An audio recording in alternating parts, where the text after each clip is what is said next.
సామె కాదు కాదు నువ్వు చెప్పాలా.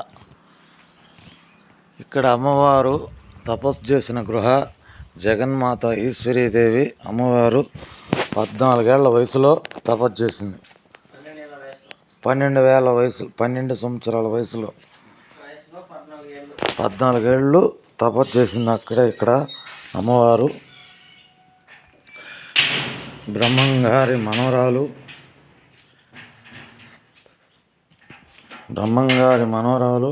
ఇక్కడ ఈ గృహలో మనం లోనకి ఎంటర్ అవుతాం. ఇక్కడ ఈ గృహ ఉంది.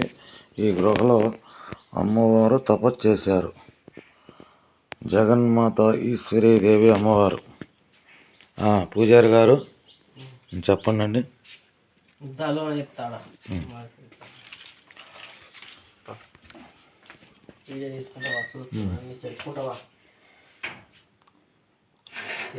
చెప్పు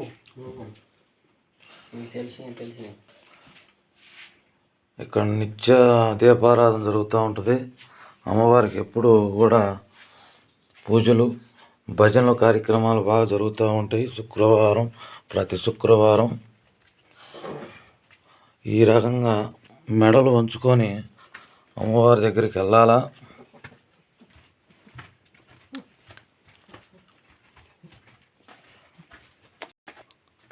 ఇప్పుడైతే లైట్లు ఉన్నాయి. గత 15 సంవత్సరాల క్రింద కోతులు వెలిగించుకొని వెళ్ళేవాళ్ళం. ఇప్పుడంతా లైట్లు బాగా వెళ్తుంటే నీట్గా అవపడుతుంది. అంత ముందల గబ్బిలాలు అవన్నీ ఉండేవి. ఇప్పుడు ఏమి లేవు, బాగున్నాయి.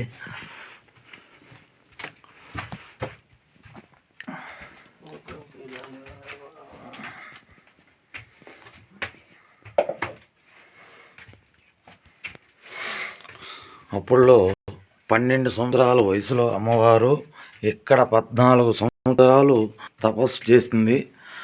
జగన్మాత ఈశ్వరీదేవి అమ్మవారు.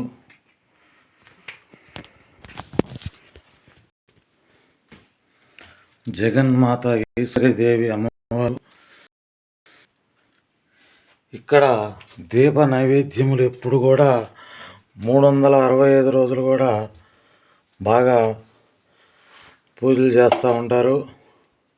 అమ్మవారికి నిత్యం కైంకర్యాలు జరుగుతూ ఉంటాయి. పూజారి స్వామి చెప్పు స్వామి. చెప్పాలి స్వామి. ఏమంటావు? ఏం కదా? ఏం సంగతి? ఇక్కడ ఈశ్వరీదేవి అమ్మవారు 12 ఏళ్ల వయసులో 14 ఏళ్ళు ఇది అమ్మవారు తపస్థలం. ఇక్కడ తపస్సు చేసింది. ఈశ్వరమ్మ బ్రహ్మంగారి కొడుకు గోవిందయ్యాచారి కూతురు, బ్రహ్మంగారి మనమరాలు. ఇక్కడ 12 ఏళ్ల వయసులో 14 ఏళ్ళు తపస్సు చేసినప్పుడు ఒక ఊరైన ఈ కొండకు ఆవులు మేపుకుంటూ వస్తుంటే అమ్మవారు ఆ స్వామికి దర్శనం ఇచ్చింది. తీర్థప్రసాదం ఇచ్చింది. ఇక్కడ ఉన్న విషయం ఎవరికి చెప్పొద్దంటే ఆయన వయసు అయిపోయిన తర్వాత చెప్తాడు. అప్పుడు తపస్సు చేసిన స్థలం అని అందరికి తెలుస్తుంది ఊరు వాళ్ళకి చెప్తే.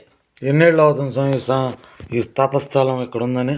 300 సంవత్సరాలు అవుతుంది. 300 సంవత్సరాలు అమ్మవారు తపస్సు చేసి. ఇక్కడ మరి ఇటు ఏందో గొయ్యలు ఉన్నాయి. ఇటు ఒక గొయ్యి, ఇటు ఒక గొయ్య. ఇది తిరుపతి సొరంగం. ఏది ఇటు పోతే తిరుపతి సొరంగ మార్గం. మరి ఇటు పోతే పరమట దిక్కున పోతే శ్రీశైలం, బనగానపల్లి, యాగంటి ఇవన్నీ వస్తాయి. అప్పుడు అమ్మవారు సొరంగ మార్గంలో వెళ్ళేది. సూక్ష్మంలో వెళ్ళే దారులు. అక్కడ మఠంలో అమ్మవారి సమాధి, ఈశ్వరమ్మ గుడిలో బ్రహ్మంగారి సమాధి, బ్రహ్మంగారి గుడి పక్కన అమ్మవారి గుడి. అక్కడే ఇద్దరు ఉన్నాయి. అంతేనా? ఈశ్వరమ్మ సమాధి. ఇది తపస్థలం. సరే, హారతి. అది విషయం. జై జగన్మాత ఈశ్వరీదేవికి జై.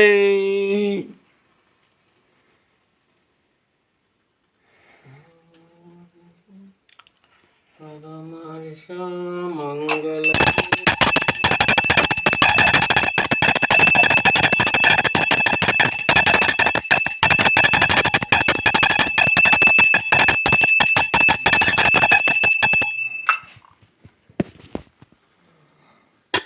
నన్నుది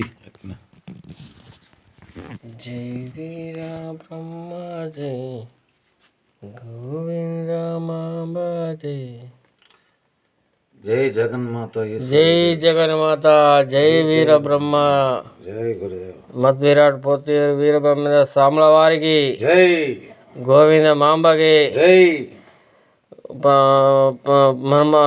ఈశ్వరి దేవికి జై ఓం తత్సత్ ఓకే సార్.